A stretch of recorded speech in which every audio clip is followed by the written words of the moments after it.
धर्म जिज्ञासु भाइयों और बहनों, चैत्र मास की नौपंजी की आंबिल की होली का आज 7वां दिन ज्ञान पद का दिन कहा जाता है।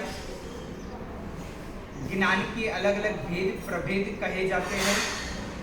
ऐसे 5 प्रकार कहा जाता है: मंती, श्रुत, अवधि, मनोप्रयोग ज्ञान और केवल ज्ञान। और ऐसे अलग अलग भेद प्रभेद देखा जाए तो 51 प्रकार कहे जाते हैं ज्ञान के। ज्ञान की साधना आराधना अपने जीवन काल में बहुत जरूरी है, बहुत महत्वपूर्ण बोला जाता है। जैन शासन में ज्ञान का एक अद्भुत खजाना और महत्व बोला गया है। भाग्यशाली आज का जमाना ऐसे देखा जाए तो लक्ष्मी के लिए लोग दौड़ते रहते हैं, पागल है, परंतु ज्ञान की बहुत जरूरत है। यदि उपाश्रय, देरासर इत्यादि भी बना दिया जाए, परंतु यदि कोई ज्ञान नहीं होगा तो भविष्य की पीढ़ी को बहुत बड़ी तकलीफ आएगी। इसलिए देरासर, उपाश्रय, भवन, आंबेलशाला, भोजनशाला इत्यादि तो बनाओ, बहुत बढ़िया बात है, परंतु फ्यूचर क्या है, भविष्य हमारा क्या है? तो कहा जाता है कि भविष्य हमारा पाठशाला ही कही जाती है। यानी कि पाठशाला में दिया हुआ ज्ञान वही बालक बालिका भविष्य के ट्रस्टीगण, अध्यक्ष, उपाध्यक्ष इत्यादि कमेटी के अंदर भी आएंगे। इसलिए कहा जाता है कि हमें अपने जीवन काल के दौरान ज्ञान के ऊपर बहुत बड़ा ध्यान रखना चाहिए। ज्ञान हुए उतना बालक बालिकाओं को सबको देना चाहिए। ज्ञान भी विशेष प्रकार से ऐसा मत समझना कि मात्र बच्चों तक ही सीमित होना चाहिए। जब वो स्टूडेंट वर्ग या तो विद्यार्थी वर्ग में है तब तक ही ज्ञान है, वैसा जरूरी नहीं है। ज्ञान हर एक व्यक्ति की आवश्यकता है, हर एक व्यक्ति को ज्ञान की आवश्यकता है। ज्ञान तो हर एक क्षेत्र का होना ही चाहिए। अपने जीवन काल के दौरान कहा जाता है कि बड़ी बड़ी इमारत जैसे बंबई के अंदर कही जाती है तो सबसे ज्यादा करीब इमारत 65 मंजिले की है। अभी धीरे धीरे आगे बढ़ते हुए 72 तक, उससे आगे बढ़ते हुए 80, उसके आगे बढ़ते हुए 100 या तो 108 मंजिले तक भी इमारत भविष्य के अंदर बनने वाली है। तो भाग्यशाली सोचो कि 65 मंजिले वाली इमारत के ऊपर जो पानी चढ़ाना हो ना, वहां पे टेरेस के ऊपर रही हुई टंकी के ऊपर पानी चढ़ाना हो तो एक मोटर, एक स्विच लगाते और मोटर के माध्यम से पूरा की पूरा पानी वहां तक पहुंच सकता है। तो सोचो भाग्यशाली कि हमारी ये 5 फीट, 6 फीट या 6.5 फीट, मैक्सिमम 7 फीट कि उसकी काया के ऊपर जो इधर एक प्रकार की ज्ञान की टंकी आई हुई है, जैसे इमारत के ऊपर पानी की टंकी है, वैसे हमारे इधर एक प्रकार की मेमोरी शक्ति या तो एक प्रकार की कहा जाए तो कोई ना कोई प्रकार की फ्लॉपी या तो हार्ड डिस्क या तो ऐसी प्रकार की कोई चीज आई हुई है, तो उसके अंदर भी हमें कुछ ना कुछ ज्ञान पाना बहुत जरूरी है। सोचो, चलो भाइयों,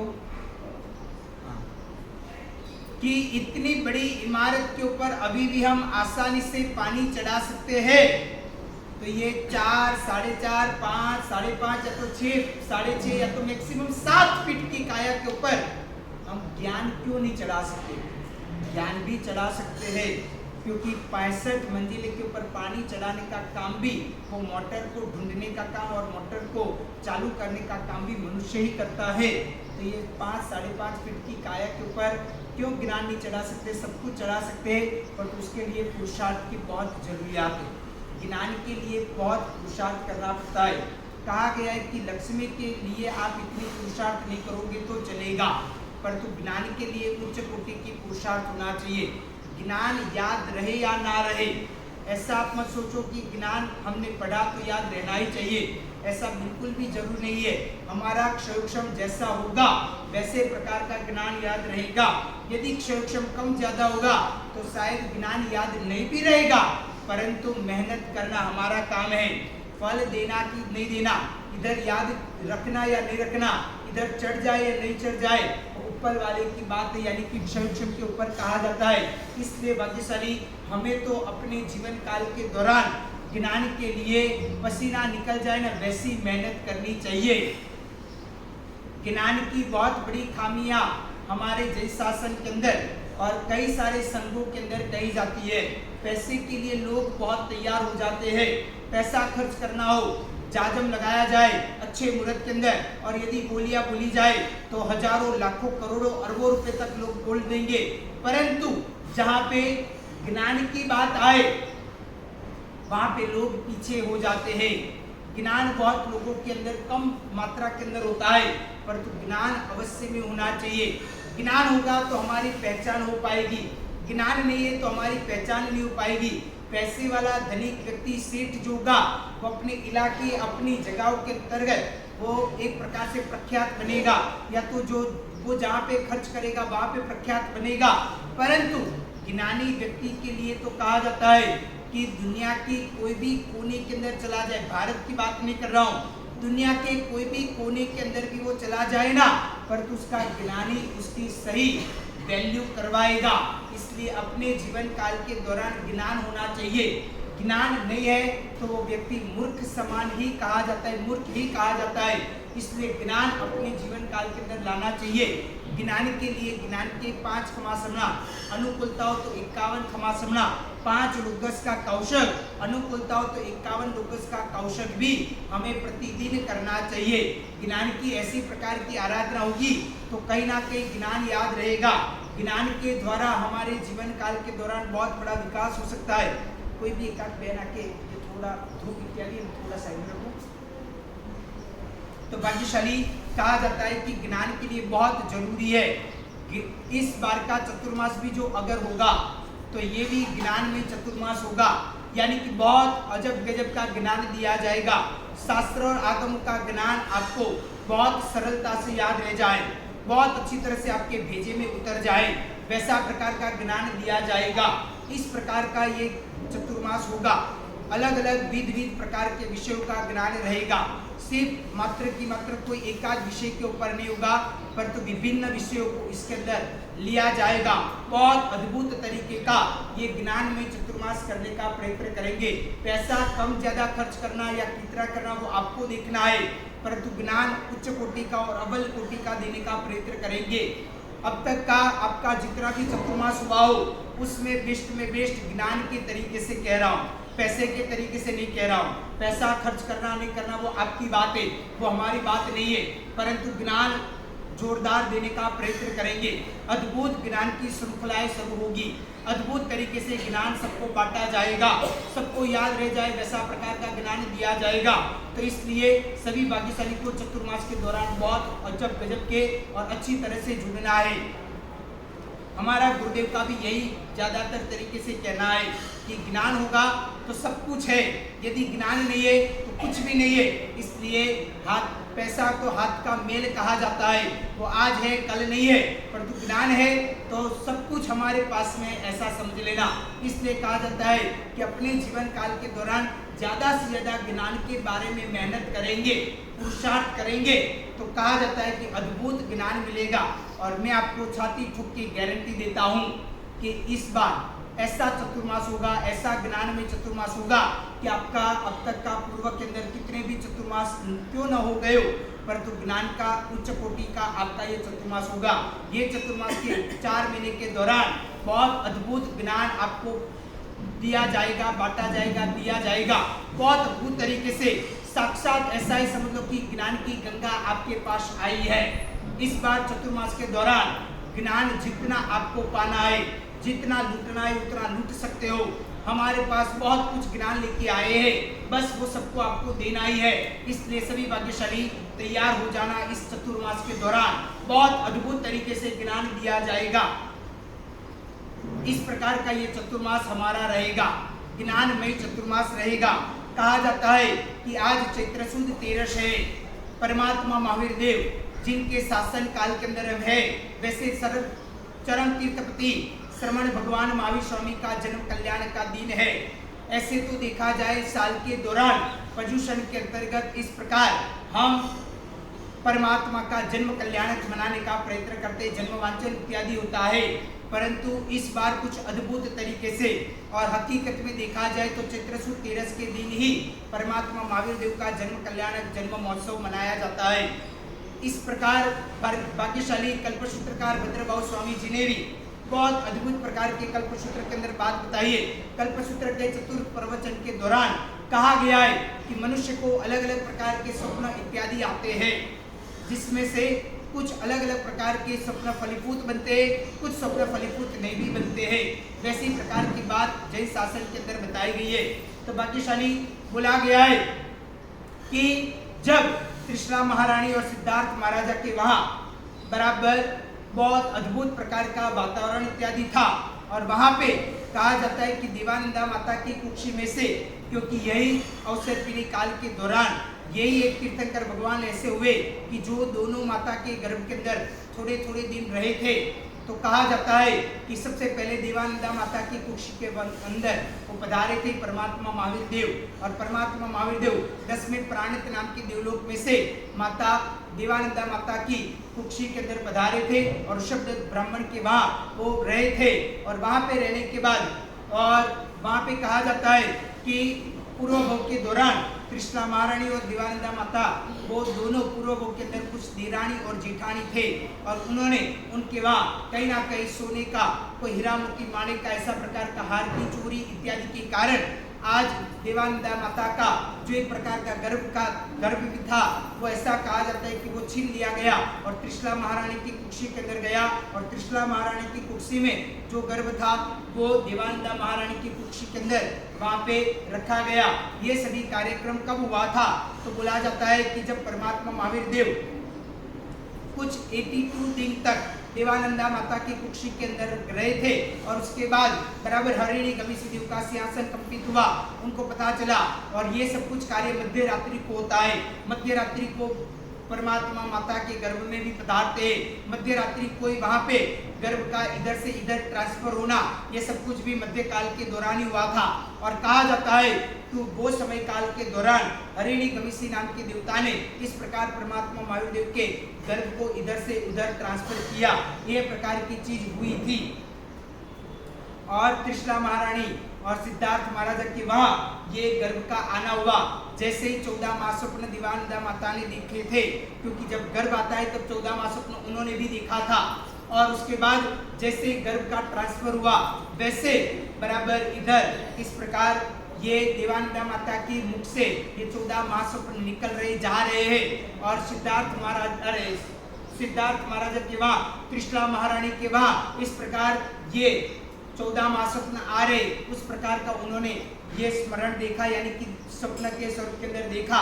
और ये सभी प्रक्रिया यानी कि गर्भ आरोहण की जो प्रक्रिया बनी है वो कहा जाता है कि दीपावली के दौरान जो एक प्रकार से धनतेरस का दिन कहा जाता है।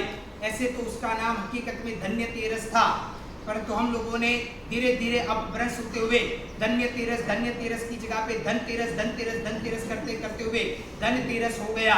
और भाग्यशाली धन की वो दिन हम पूजा इत्यादि करते हैं, हम कहीं ना कहीं लक्ष्मी की पूजा करते हैं। ये सभी कार्य धनतेरस के दिन किया जाता है, परंतु उसका हकीकत में नाम धन्यतेरस कहा जाता है। और वो धन्यतेरस था, वो दिन परमात्मा का गर्भहरण इत्यादि भी हुआ था। उसके बाद कहा जाता है कि सिद्धार्थ महाराजा और त्रिशला महारानी के वहां ये गर्भ इत्यादि आने का हुआ, और त्रिशला महारानी ने 14 महास्वप्न एकदम क्लियरिटी पूर्वक देखे थे, कोई धुंधले नहीं देखे थे। कहा जाता है कि यदि जो तीर्थंकर भगवान की माता होती है वो एक प्रकार से कुल मिला के 72 प्रकार के स्वप्न होते हैं। कोई भी मनुष्य को स्वप्न आता है तो वो 72 प्रकार के स्वप्नों में से ही आता है। उसमें से कुछ 30 प्रकार के स्वप्न महास्वप्न कहे जाते हैं, कुछ 42 प्रकार के स्वप्न वो सामान्य स्वप्न कहे जाते हैं। कुल मिला के 72 स्वप्न होते हैं, जिसमें से तीर्थंकर भगवान की माता जो 30 महास्वप्न होता है उसमें से कुछ 14 महास्वप्न दिखते हैं। और वो 14 महास्वप्न बहुत अद्भुत तरीके से क्लियरिटी एकदम मेगा पिक्सल वाले, यानी कि एकदम क्लियरिटी, कितना भी जूम किया जाए परंतु फटे नहीं, उसी प्रकार एकदम क्लियरेंस वाले वैसे प्रकार के वो 14 महास्वप्न उन्होंने देखे। जबकि चक्रवर्ती की माता होती है वो यही 14 महास्वप्न को परंतु धुंधले स्वरूप के अंदर देखते हैं, यानी कि अस्पष्ट स्वरूप में देखने का प्रयत्न करती है। जबकि कहा जाता है कि वासुदेव की माता होती है यही 14 स्वप्न में से 7 स्वप्न जब वासुदेव अपने गर्भ के अंदर अपनी कुक्षी में आते तब 7 महास्वप्न देखते हैं। बलदेव जो थे उनकी माता कहा जाता है कि 14 स्वप्न में से 4 स्वप्न देखते हैं। और उसके अलावा कहा जाता है कि मंडलिक राजा होते वो 14 महास्वप्न में से 1 स्वप्न इस प्रकार देखने का प्रयत्न करते हैं।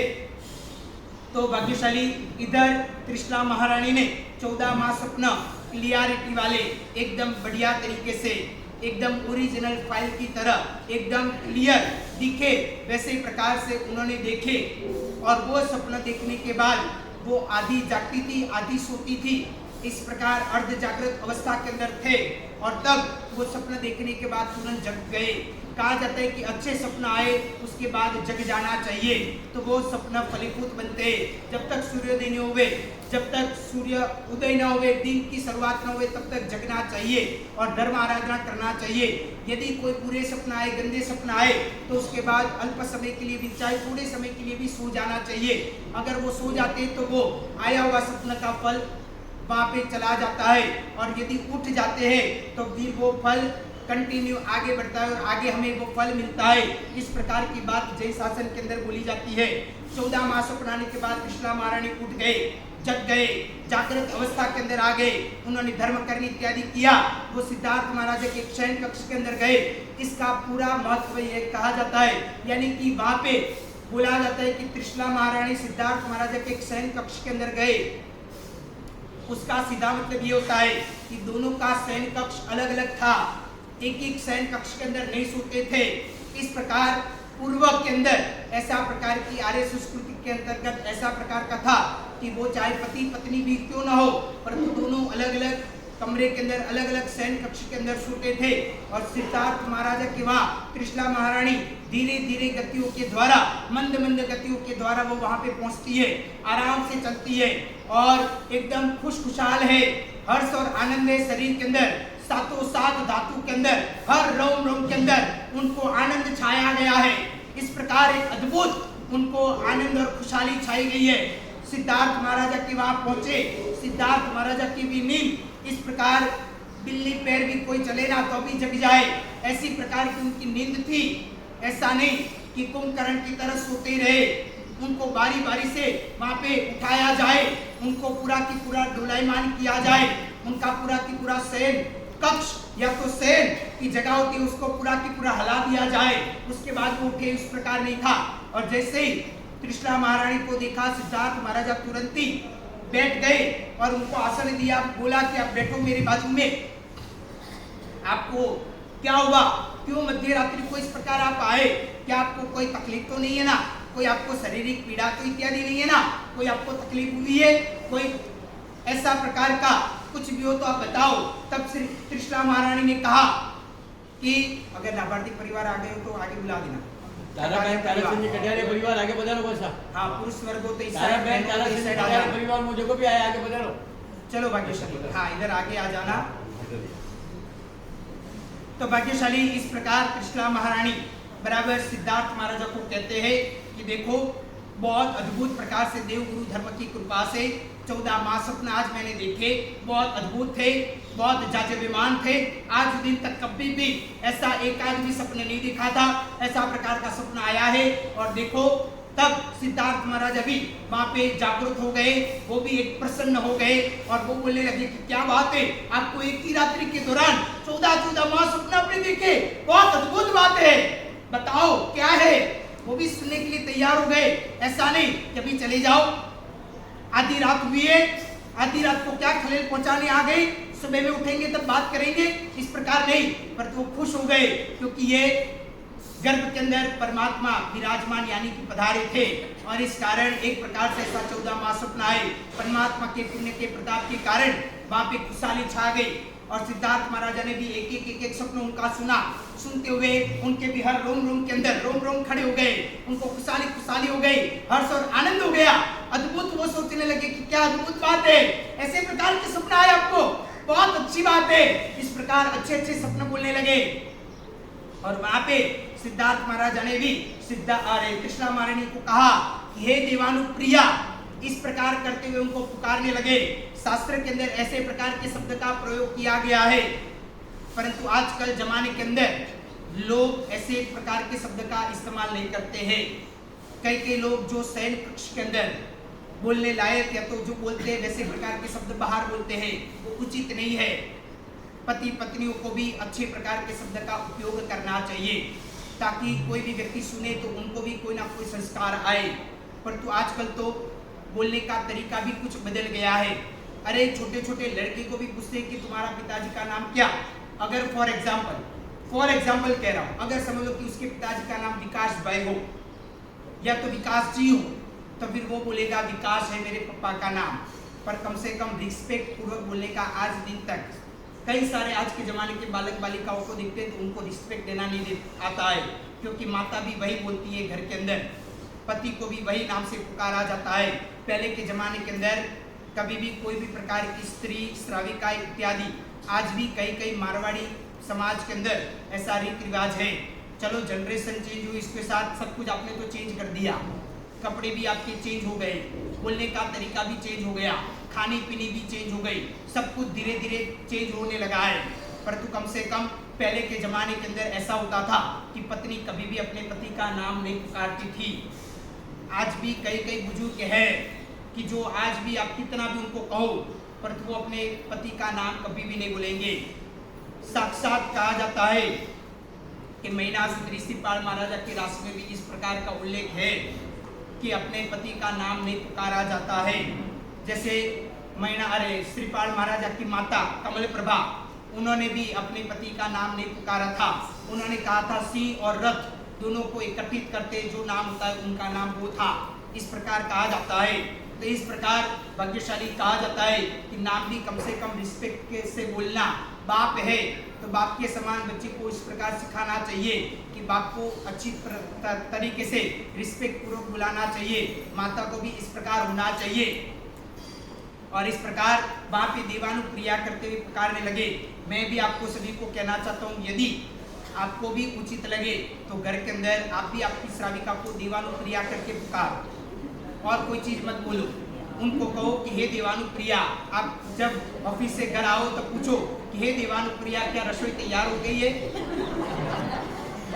वो भी आपको कहे कि हाँ गर्मा गर्म रोटियां तैयार है देवानुप्रिया, बराबर है। तो इस प्रकार बोलोगे तो कुछ ना कुछ अच्छे भाव आएंगे, उनको भी लगेगा कि देवानुप्रिया का मतलब क्या होता है कि देवों को भी आप प्रिय हो, ऐसे प्रकार के आप हो। इस प्रकार पुकारा जाता है। सोचो ऐसा रिस्पेक्ट एक बार भी दोगे ना, मैं पक्के तरीके से जितने भी भाई हो पुरुष वर्ग को कहना चाहता हूँ, पक्के तरीके से कहता हूँ कि इनके मुंह के ऊपर इतनी खुशहाली हो जाएगी ना कि क्या बात है, हमको इतना मान दिया, हमको इतना सम्मान दिया, आपका कोई भी प्रकार का काम होगा ना आराम से निकल जाएगा।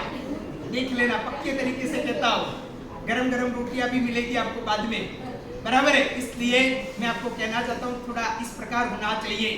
घर के अंदर भी बोलना है तो ऐसा बोलो, ऐसा उचित अच्छे शब्द में पुकारो, अच्छे प्रकार से बुलाना चाहिए।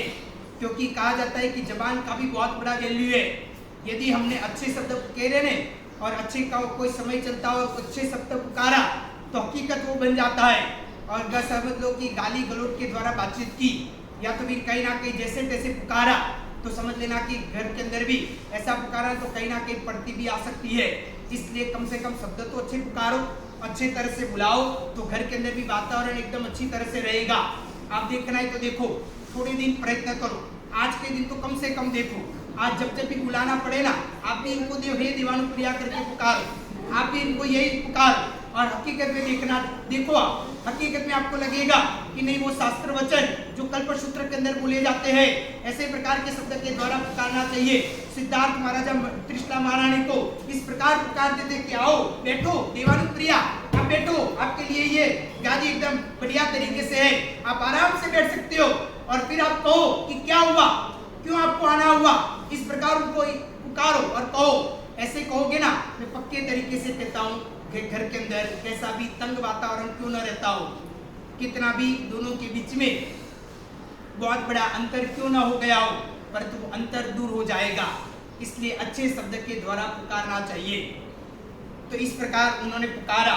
14 महास्वप्न का वर्णन इत्यादि करने के लिए सिद्धार्थ महाराज ने त्रिशला महारानी को कहा कि आप बिल्कुल भी चिंता मत करो, कल बराबर सुबह में हमारे गांव और नगर के अंदर, हमारी नगरी के अंदर बराबर स्वप्न पाठक इत्यादि उनको बुलाएंगे। पीछे वाले जो भी बहने स्वप्न की यदि चर्चा करती हो तो आप शांति रखना, हम इधर कर रहे।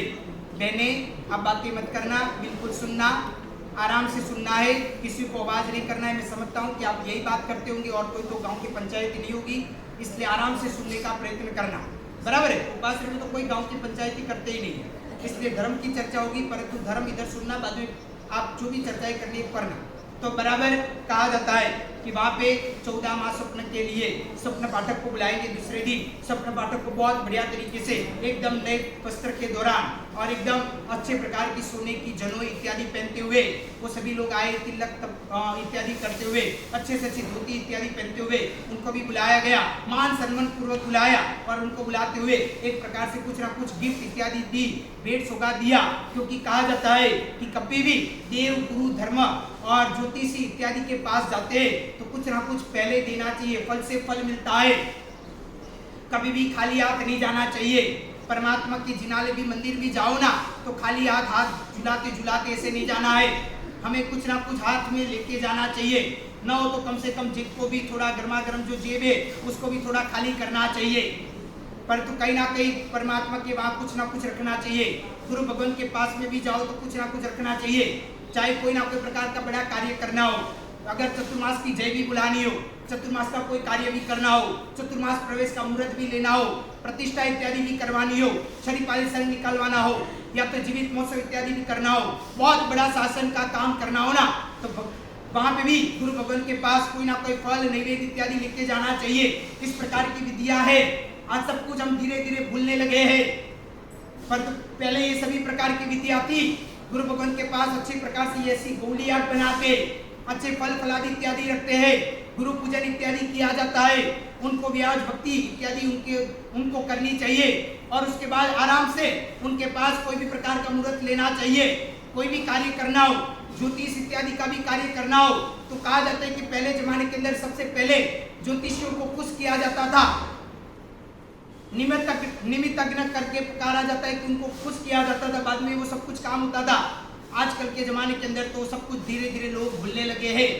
अभी तो लोगों को होता है कि मुफ्त में काम होता है उतना ज्यादा अच्छा, मुफ्त में काम करवाने का मन करते हैं, पर तो फल से फल मिलता है, मुफ्त में कुछ भी नहीं मिलता है आज के जमाने में। इस प्रकार भाग्यशाली वहाँ पे स्वप्न पाठक को दिया और स्वप्न पाठक ने भी वहाँ पे एक एक प्रकार से सपना इत्यादि सुना, और सपना सुनते हुए सभी स्वप्न पाठक इत्यादि ने अंदर अंदर चर्चा करते हुए कोई एक ने जवाब दिया, क्योंकि कहा जाता है कि सभी लोगों के अंदर प्रमुख एक होना चाहिए, एक ही व्यक्ति होना चाहिए महत्वपूर्ण, बाकी सभी ठीक है सब लोग हैं, परंतु वडील एक होना चाहिए, लीडर एक ही होना चाहिए। यदि पूरे के पूरे समूह के अंदर सभी के सभी लीडर बन जाए तो समझ लेना किसी का उत्थान नहीं होगा। इसलिए सबकी चर्चा सुनने के बाद एक ही निर्णय जाहिर होना चाहिए, और वो जो होगा ना तो कंफ्यूजन नहीं होगा, नहीं तो लोगों को कंफ्यूजन होगा। इस प्रकार अंदर अंदर चर्चा करने के बाद 14 महास्वप्न के शॉर्ट के अंदर उन्होंने जो 14 महास्वप्न के फलादेश किए, तो कहा जाता है कि सबसे पहले नंबर के अंदर स्वप्न पाठक ने कहा कि आपने पहले स्वप्न के अंदर 4 दंशूल वाले हाथी को देखा। ऐसे तो त्रिशला महारानी ने सबसे पहला स्वप्न कौन सा देखा था? इतने चतुर्मास आपके वहां हुए, कितने हुए चतुर्मास? आपके संघ के अंदर कितने चतुर्मास हुए? कितने चतुर्मास हुए? 19 चतुर्मास हुए। पर आज दिन तक मालूम कि महावीर भगवान की माता को सबसे पहला स्वप्न कौन सा आया था? त्रिशला महारानी को शेर आया था, हाथी नहीं आया था, बराबर है ना?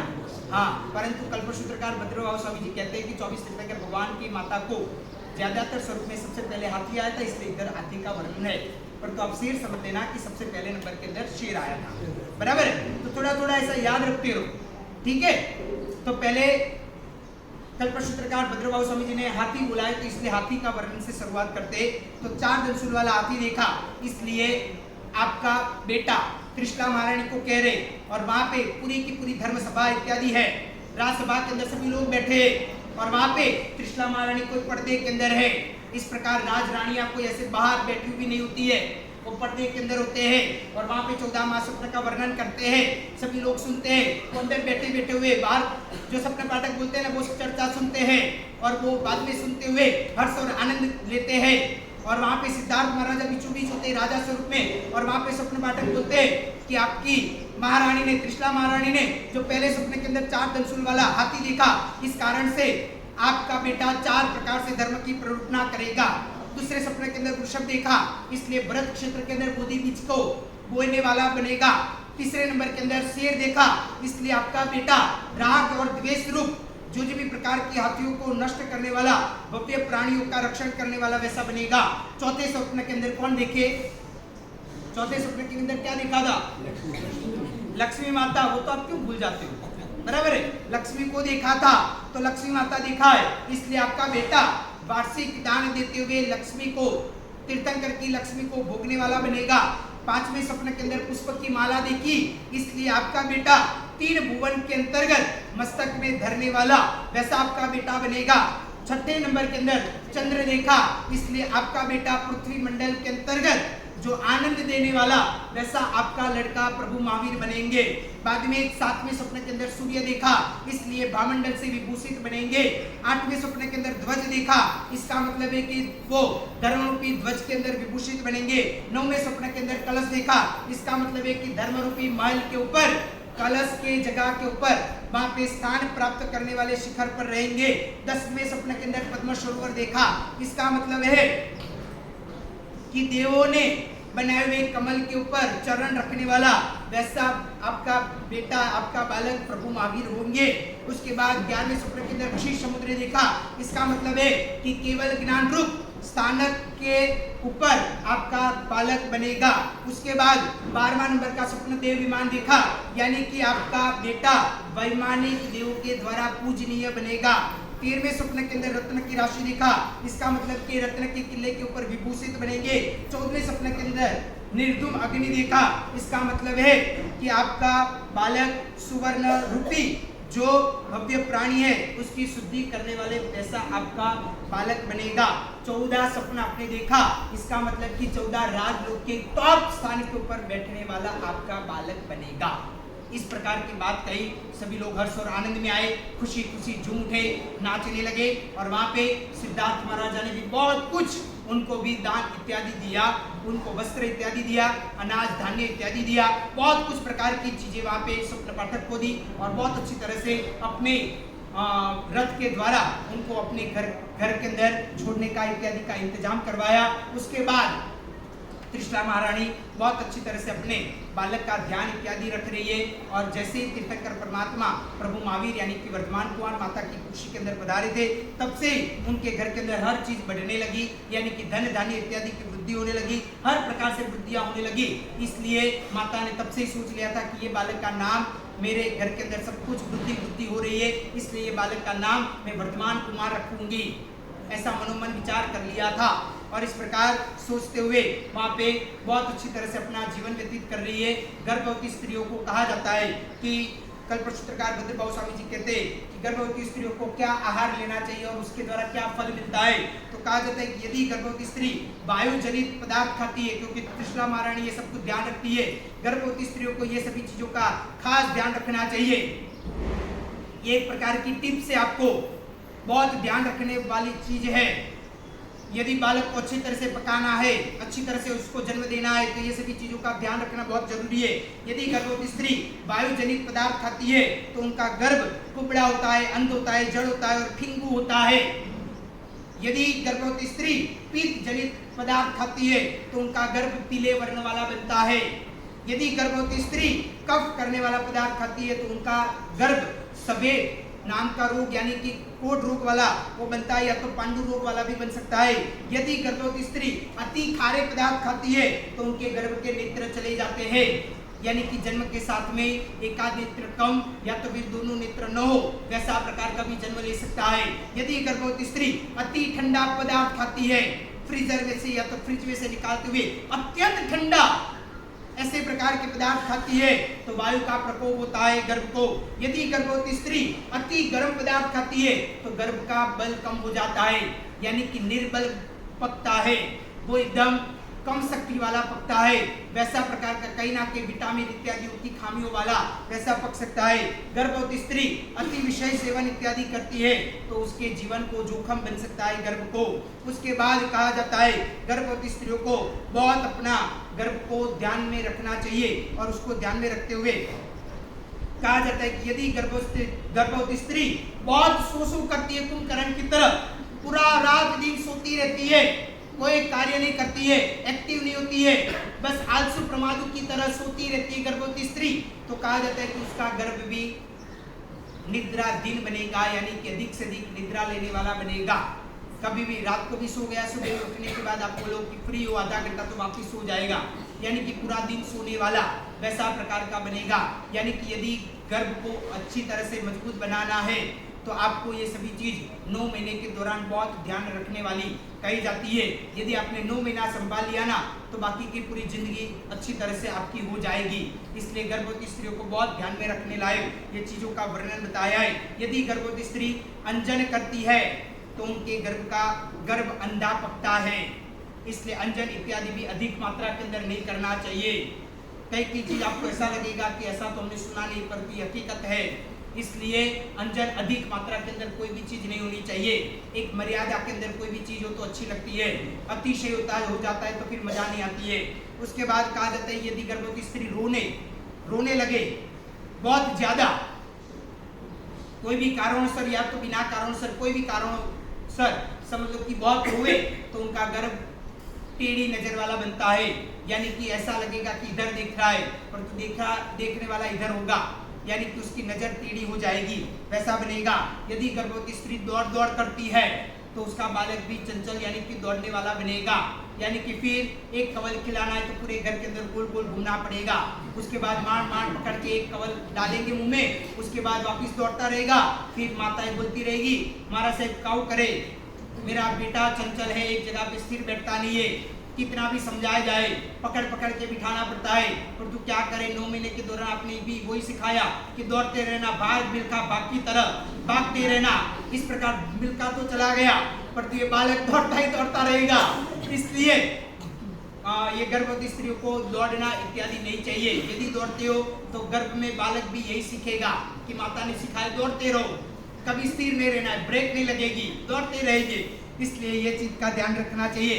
गर्भवती स्त्री बहुत हंस करती है तो उनका दांत, होठ, तालू और जुबान इत्यादि सभी काले हो जाते हैं। उसके बाद गर्भवती स्त्री बहुत बोल करती है तो उनका गर्भ भी बकबकिया पकता है। कई लोगों को आप देखते हो कि इतना बोलते हम सुनने वाला थक जाए पर वो बेचारे थकते नहीं है।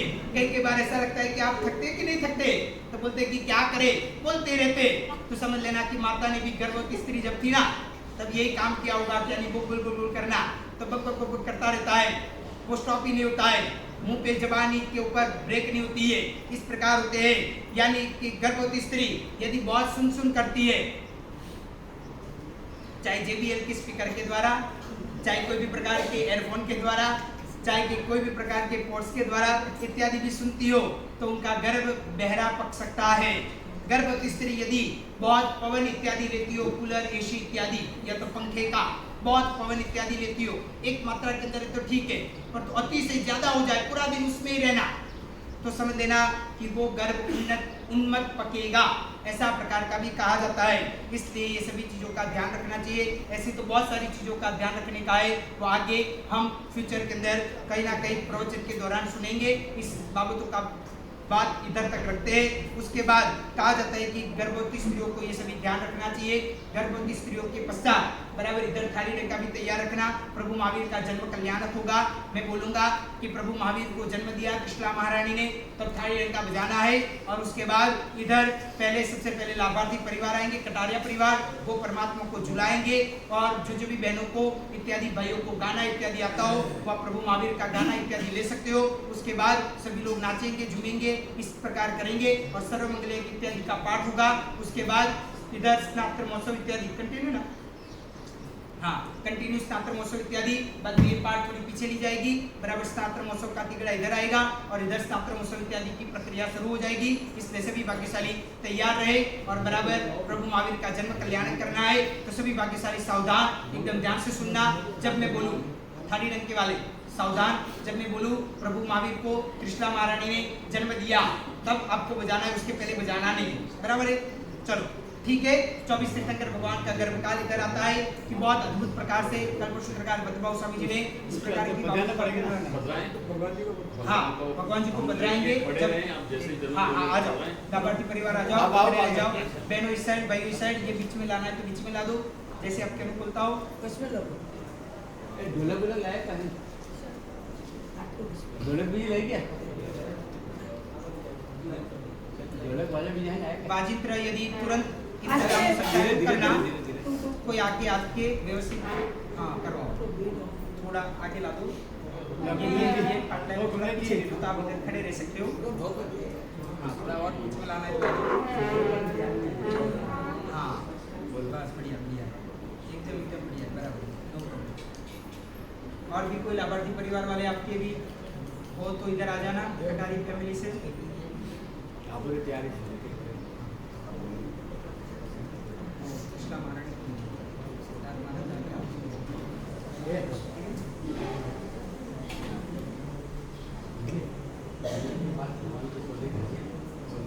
हाँ पक्का पक्का पक्का।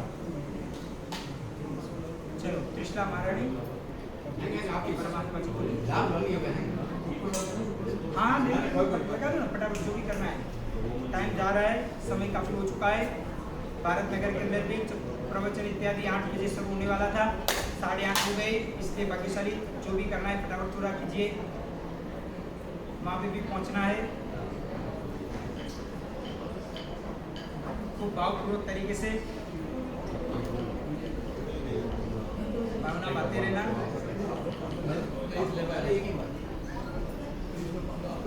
ये थोड़ा ले लीजिए, पाटला नीचे आ जाएगा, उठा लीजिए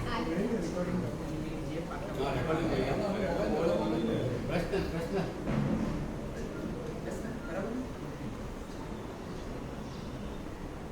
बस परफेक्ट। चलो सभी भाग्यशाली ध्यान से सुनना। 24 तीर्थंकर भगवान का गर्भकाल स्टार्ट करते हैं। 24 तीर्थंकर भगवान का गर्भकाल शुरू होने के लिए जा रहा है। 24 तीर्थंकर भगवान का गर्भकाल इस प्रकार बताया गया है कि पहले तीर्थंकर भगवान का गर्भकाल 9 महीना और 4 दिन था। दूसरे भगवान का गर्भकाल 8 महीना और 25 दिन था। तीसरे भगवान का गर्भकाल 9 महीना और 6 दिन था। चौथे भगवान का गर्भकाल 8 महीना और 28 दिन था। पांचवें भगवान का गर्भकाल 9 महीना और 6 दिन था। छठे भगवान का गर्भकाल 9 महीना 6 दिन था। सातवें भगवान का गर्भकाल 9 महीना और 19 दिन था। आठवें भगवान का गर्भकाल 9 महीना और 8 महीना और 7 दिन था। नौवें भगवान का गर्भकाल 8 महीना और 26 दिन था। 10वें भगवान का गर्भकाल 9 महीना और 6 दिन था। 11वें भगवान का गर्भकाल 9 महीना 6 दिन था। 12वें भगवान का गर्भकाल 8 महीना 20 दिन था। 13वें भगवान का गर्भकाल 8 महीना 21 दिन था। 14वें भगवान का गर्भकाल 9 महीना और 6 दिन था। 15वें भगवान का गर्भकाल 8 महीना और 26 दिन था। 16वें भगवान का गर्भकाल 9 महीना और 6 दिन था। 17वें भगवान का गर्भकाल 9 महीना और 5 दिन था। 18वें भगवान का गर्भकाल 9 महीना और 8 दिन था। 19वें भगवान का गर्भकाल 9 महीना और 7 दिन था। 20वें भगवान का गर्भकाल 9 महीना और 8 दिन था। 21वें भगवान का गर्भकाल 9 महीना और 8 दिन था। 22वें भगवान का गर्भकाल 9 महीना और 8 दिन था। 23वें पार्श्वनाथ भगवान का गर्भकाल 9 महीना और 6 दिन था।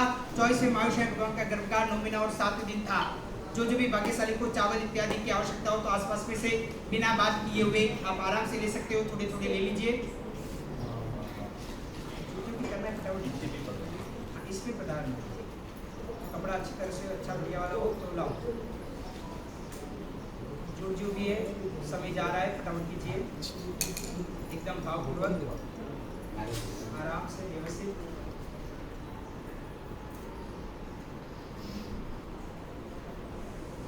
उसके बाद कहा जाता है कि विक्रम संवत यानी कि जो विक्रम महाराज हुए उनसे 542 साल पूर्व की पहले की बात है।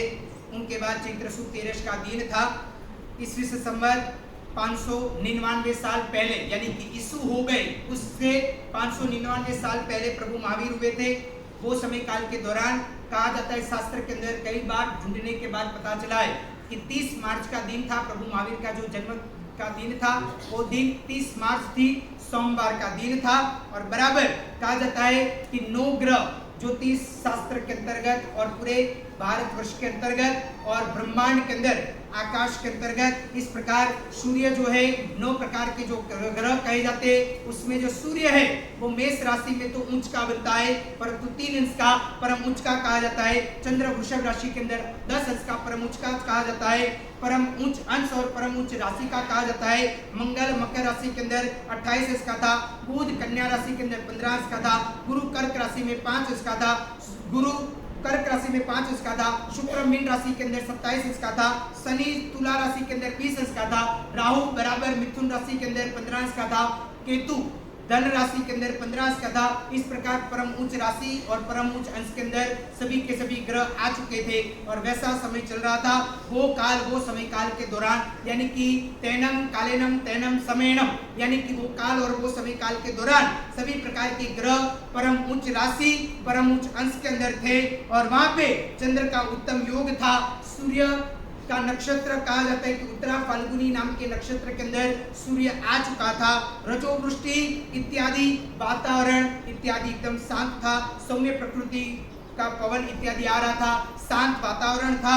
वहां पे बोला जाता है कि जन्म समय के वक्त एकदम एक प्रकार से चांदनी की एक प्रकार की रात इत्यादि चल रही थी, प्रकाश इत्यादि दिखाई दे रहा था। उसके बाद उल्कापात धरतीकंप दिग्धा उपद्रव इत्यादि से रहित वैसी प्रकार की पूरी पृथ्वी मंडल थी। सभी सुख पंछियां वहां पे कलरव कर रहे थे, आवाज कर रहे थे और वैसा प्रकार का समय चल रहा था। और वो समय काल के दौरान दक्षिण दिशाओं से भी एकदम सुगंधी और शीतल वैसा प्रवन इत्यादि आ रहा था। वहां पे सभी प्रकार से पृथ्वी मंडल के अंदर धन धान्य इत्यादि पुष्कल समाल के अंदर वहां पे हुए थे, यानी कि एकदम अच्छे प्रकार का समय वो समय काल के दौरान चल रहा था। सुकाल चल रहा था, आरोग्य इत्यादि सभी को था, सानुकूल ऐसा संयोग इत्यादि थे। और वो समय काल के दौरान मध्य रात्रि में उत्तरा फाल्गुनी नाम के नक्षत्र के अंदर परमात्मा बराबर चंद्र का योग कन्या राशि के अंदर आ चुका था और वैसे समय काल के दौरान कोई भी बाधा इत्यादि नहीं था और आराम से अच्छी तरह से पीड़ा रहित बने से त्रिशला महारानी ने सिद्धार्थ महाराजा की वहां प्रभु महावीर को जन्म दिया।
भाग्यशाली अद्भुत तरीके से आराम से एक के बाद एक, कोई जल्दबाजी फटाफट करना नहीं है, कोई भी धक्का मुक्की करनी नहीं है। आराम से बहनों इस साइड से आएंगे, एक के बाद एक आराम से आना है, कोई भी जल्दबाजी नहीं, धीरे धीरे आना है और परमात्मा के झूले को झुलाना है। आपकी यथाशक्ति जो भी सोना चांदी हीरा मोती माणिक पैसा इत्यादि जो भी है आपकी यथाशक्ति इधर रख सकते हो, पर तो जो भी करना है वो भावपूर्वक तरीके से करना। चैत्र शुद्धि तेरस दिने, चैत्र शुद्धि तेरस दिन, हे जन्म्याति लाला लवारी जाओ महावीर ने, हे जन्म्याति लाला लवारी जाओ महावीर ने। सिद्धार्थ राम लाडका, सिद्धार्थ राम लाडला, ये तो जन्म्याति रे आंगन नवारी जाओ महावीर ने, ये तो जन्म्याति